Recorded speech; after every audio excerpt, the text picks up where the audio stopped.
What is AVAS? Agribusiness Venture Arrangement. It is a type of contract na saklaw ng batas natin. And according to DAR AO 09-06, Agribusiness Venture or AVA refers to entrepreneurial collaboration between ARBs and investors to implement an agribusiness venture involving land distributed under the CARP. Maraming modes yung AVA. If you had the time to browse over Department Order DAR AO 09-06, makikita ninyo na maraming klase ng AVA na pwedeng i-enter into ng ARB with an investor. Ano-ano ito? They are mga BOT, Build, Operate, Transfer. BOT is an AVA scheme wherein the investor builds, rehabilitates, or upgrades at his own cost capital, assets, infrastructure, facilities applied to the production and processing and marketing of agricultural products, operates at his expense for an agreed period after which the ownership thereof is conveyed. Meron ding joint venture agreement, a scheme wherein the ARBs and investors form a corporation. Iba ito. ARBs, investor, they create a legal entity, a corporation, para yung corporation will be the one to start implementing or managing the agreement. And actually, nakikita natin yan ngayon presently, di ba? Yung sa Abrisa, for example, hindi siya ABA, pero we see a lot of corporations entering into joint venture. May isang korporasyon na ang kapital niya ay lupa, may isang korporasyon na may pera siya, di ba? So yung sa Abrisa, yung sa SM, di ba? Nag-joint venture, lupa yung kapital ng isa, then the other one may kapital, may pera, patayo ng mga mall, hotel, and then they agree on how to divide the profit among them. Meron din joint venture corporation and meron ding lease agreement. Ito yung common lease agreement, and this was also cited as an example kahapon. Lease agreement is an AVA scheme wherein the beneficiaries bind themselves to give the former landowner or any other investor general control over the use and management of the land for a certain amount and for a definite period. Ito yung common na ina-adapt na AVA, pero I'm sure DAR would not want the ARBs to implement or to enter into, kasi nga ang preference natin ay for the ARBs, kung papasok man sa AVA, they should have the possession of their land, di ba? They should be able to utilize their land. Ang mangyayari sa lease agreement kasi, nagbabayad lang ng renta yung korporasyon na yung gumagamit sa lupa, korporasyon yung nagtatanim, ganun. Or pwede din actually i-hire yung mga ARBs as workers, mga employees. Pero yun nga, malilimit yung income nila kasi fixed na siya on the rent. Renta lang. And this is also safe. ARBs would sometimes prefer this kasi safe na sila eh. Walang gastos, walang kapital, di ba?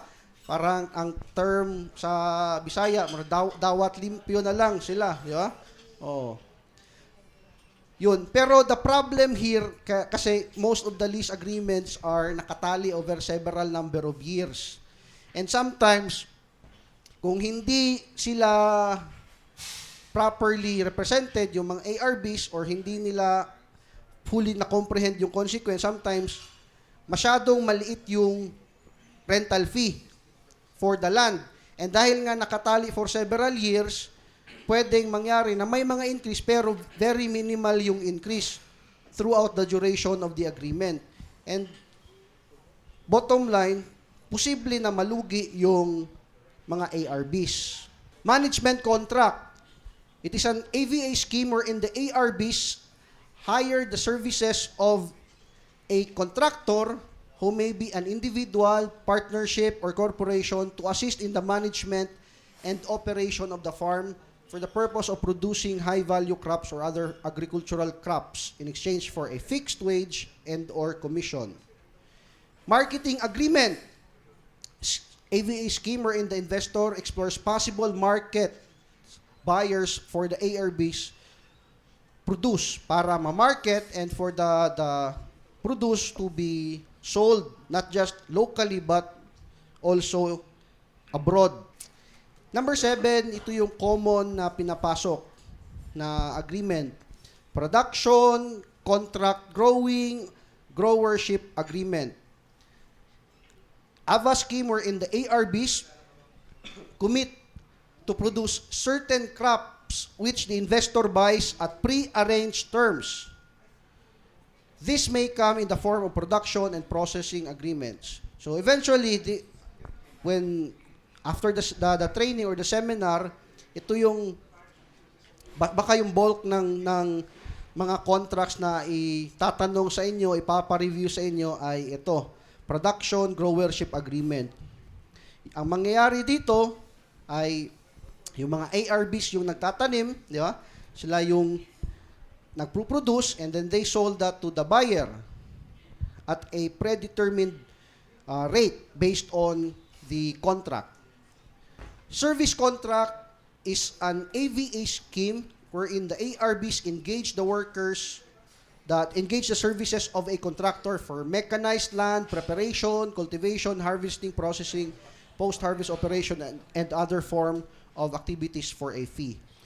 Yung AVA contract, sometimes yung kontrata na ini-enter ng mga ARBs with the corporations ay hindi limited sa production, growership agreement. Sometimes it is a combination of this agreement coupled with the other. Pwedeng production plus marketing, pwedeng production plus service contract, ganon.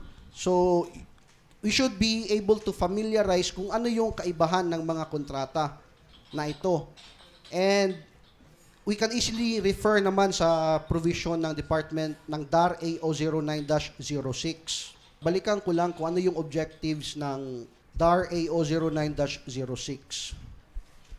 AVs or AVAs are existing because of these objectives. Mobilize private sector investments in developing agrarian reform areas. Ito importante kasi pag start ng negotiation, nakakalimutan sometimes ng partido kung bakit ba pumapasok sa AVA ang mga ARBs co-ops with investor corporation. And yun na nga, during the negotiation, nagkakaproblema. Pwede naman balikan eh.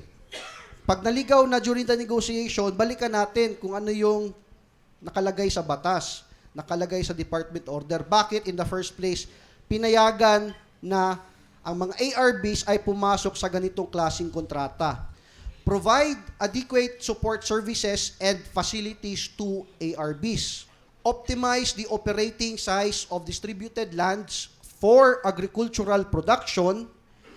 Ensure security of ownership, tenure, and income of participating ARBs.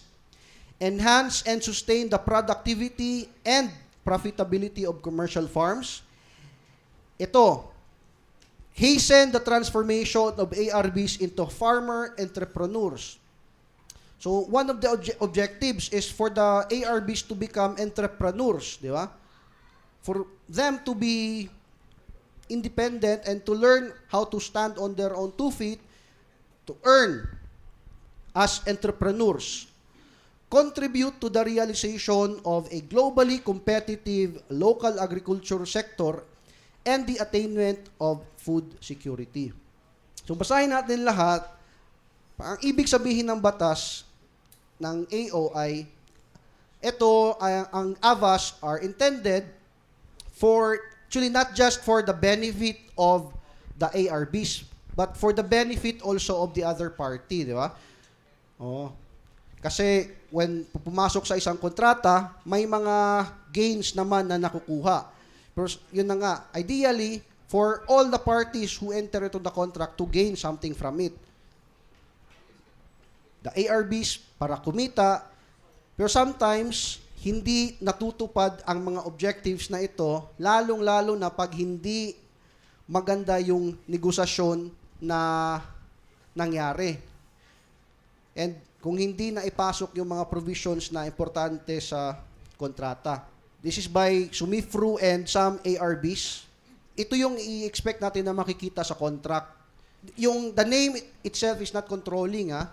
May MOA, may MOU, may contract. So hindi necessary, hindi na yung title. Title is not very important. Ang importante yung laman ng kontrata, tsaka yung parties. No all men by these presents. May mga witnesses. Whereas on October 24, the parties entered into 15-year exclusive EPSA. So these are just what we normally see in contract forms. Actually, yung contract, kung basahin natin, madali lang naman bantayan eh. Kasi every section may corresponding title, di ba? Pero hindi lang dapat tayo nakafocus sa title. Basahin natin yung detail. For example, the term. The term shall extend existing growership between the parties for another 15 years. So, and importante talaga na mabusisi tayo if we review the contract. Basahin natin yung titulo, basahin natin yung detalye ng kontrata. And sometimes, kung ang bumabasa nito ay yung ARBs, mahirap. Kahit nga ako, when I first read the draft of the contract and I had no prior background on this, kailangan ko pa mag-research. Nahirapan ako mag-intindi. Although my background on the law, pero yung mga technical legal terms kasi na hindi ARB friendly. Term, nakalagay din yung mga undertakings. Ano yung mga obligations na i-discharge o i-perform ng the grower or the ARB. Undertakings of the grower. Ang nag-prepare dito ay usually yung company yung nag-prepare. And experience ko with negotiating with companies, kahit sa labor man yan, for CBA or with ABA, mahirap makipag-negotiate to change the certain terms na nakalagay sa draft nila. Bakit? Kasi yung mga kumpanya, may mga pro forma forms na yan sila eh. And they are comfortable with the text provisions provided there. As much as possible, ayaw nila baguhin. And kung may gusto man baguhin, yun yung nakaka-cause ng delay. Kasi kung may kahit isang word, isang phrase, kahit tuldok, kahit kama, the person representing the company in the negotiating table, walang authority to decide, di ba? They will have to forward that to the top management, to the legal will review, the legal will make recommendations, i-forward pa nila sa top management, sa MANCOM, and the MANCOM pa yung magde-decide, di ba? May bureaucracy na pina-follow. And more often than not, denied yung request for or proposal by the ARBs to change the draft. Denied.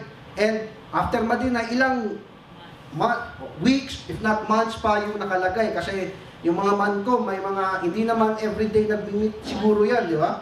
Monthly ba or week, depende. So, yun talaga nakaka-cause din ng delay. And the reality, kasi sila yung mas familiar sa pag-prepare ng contract, and yung ARBs ang ginagawa based ang reference na contract talaga is the one drafted by the corporations. The ARBs will just read and make recommendations, suggestions for the certain provisions to be changed. Siguro ito yung pwedeng i-introduce na change. Instead of the ARBs na maging parang reactive lang, di ba? To just wait for the corporation to send the draft, mas mabuti na yung ARBs to learn how to draft a contract. Anyway, may mga forms naman eh. And most of what is provided by the forms ay standard na siya, di ba? Ilagay lang ng mga ARBs kung ano yung sa tingin nila favorable para sa kanila. Pareho din nung experience ko with CBA negotiations. Before, yung experience ko, nasana yung management na sila yung nagpapadala ng proposal. Instead, the labor code provides na the union should provide or should send a proposal, di ba? Tapos counter yung management. Pero ang nangyayari, yung union, kung ano yung existing, parang compliance na lang ng batas. Compliance na lang within the period to submit a proposal. Ano yung existing, yun na yun, copy and paste forward to the management, and yung existing ay, yung gumawa noon ay yung legal ng management. Oh. So, yung default draft talaga may bias in favor of the one who drafted the contract. Undertakings of, kung tingnan nyo, masyadong maraming undertakings yung grower, masyadong maliit yung undertaking ng company. At saka ito, may provision, authority of the company. This is common also, di ba? No authorized, binibigyan ng special power of attorney yung company. Sometimes, na-overlook, but sabi nga, the devil is on the details. Hindi, yung SPA, yung extent pala ng SPA, pwedeng, kung hindi na tingnan mabuti, pwedeng i-over, para di ba? The company could take over the operation. Pwedeng ganon. Although, ang nakalagay sa kontrata, growership agreement, ARBs yung magtatanim, mag-produce. Pero yun nga, pag hindi na-comply yung standards na set ng kumpanya based on their own evaluation or guidelines, pwedeng sa SPA may takeover clause. Ito, may authority of the company, pero walang nakalagay na authority of the ARBs, di ba? Yan ang expected kasi sila yung nag-prepare. Oo. We should help capacitate our ARBs, teach them how to yung pag-draft ng contract, natututunan naman yan eh. Ang importante, alam natin yung basic principles ng contract. Kasi para pag na-draft na, hindi mananalify yung provisions. Assignment of fruits and sales proceeds, compliance with growership agreement, force majeure, amendments, no change or modification shall be valid unless the same be made in writing. Ito yung binding effect, mutuality of the and obligatoriness of the contract. Separability provisions, pareho din ng mga batas, di ba? May separability clause, meron din penal provision. And commonly, ang nilalagay sa penal provision yung mga pole vaulting, yeah? Yung pagbenta ng mga ARVs ng kanilang produce to a third party. And ginagawa kasi, sa tingin, karamihan ang ginagawa, bakit nagpo-pole vaulting? Kasi sa tingin nila, lugi sila sa presyo. Pero in the first place kasi, pumirma sila sa contract, yun din yung dapat ipaintindi sa mga ARVs, yung sense of responsibility. Kasi may consequence, pag pumirma kayo sa kontrata, sa tingin nyo, lugi kayo, ang problema ay binding na yung kontrata. Kung hindi din yung pinerform yung obligation, lalo na yung kontrata ay may penal provision, pole vault kayo, or nakakos ng damage sa company, ay pwedeng hindi lang magbayad, pwede pang, di ba, may penal clause pa. Sample lang on what we can expect to see in a contract. So what happens when there is a breach in the obligation? May nakalagay na provision sa batas in case of breach, in case of paglabag, that is provided under Article 1170 of the Civil Code. Those who in the performance of their obligations are guilty of fraud, negligence, or delay, and those who in any manner contravene the tenor thereof are liable for damages. The remedies available in case of breach, these are just some of the remedies. Pwedeng specific performance on a particular undertaking, hindi nag-perform ng kanyang obligation to give, ay pwedeng pwersahin file a case in court for specific performance. Pwede ding ang resulta ay recession or resolution of reciprocal obligations. I-resent na lang if both parties are unable to comply with the obligation. And aside from that, pwede din liable for damages. Hindi lang liable for damages ang kumpanya, pati yung mga ARBs. Ang karamihan na problema talaga ay yung pole vaulting. So, hindi din naman natin parang gustong i-tolerate na nagpirma ng contract tapos, di ba, takbuhan yung obligation. So, ang importante dyan, sana ipaintindi ng mabuti sa ARBs na in case of doubt, during the negotiation, in case of doubt, sa provision ng kontrata, huwag mo na silang pumirma. They ask for legal advice. Diba? Pwedeng pumasok yung DAR dito eh. Pwedeng pumasok yung DAR to give legal opinion. And nagbibigay na ng legal opinion yung mga DAR personnel para matulungan yung mga ARBs to decide before they sign.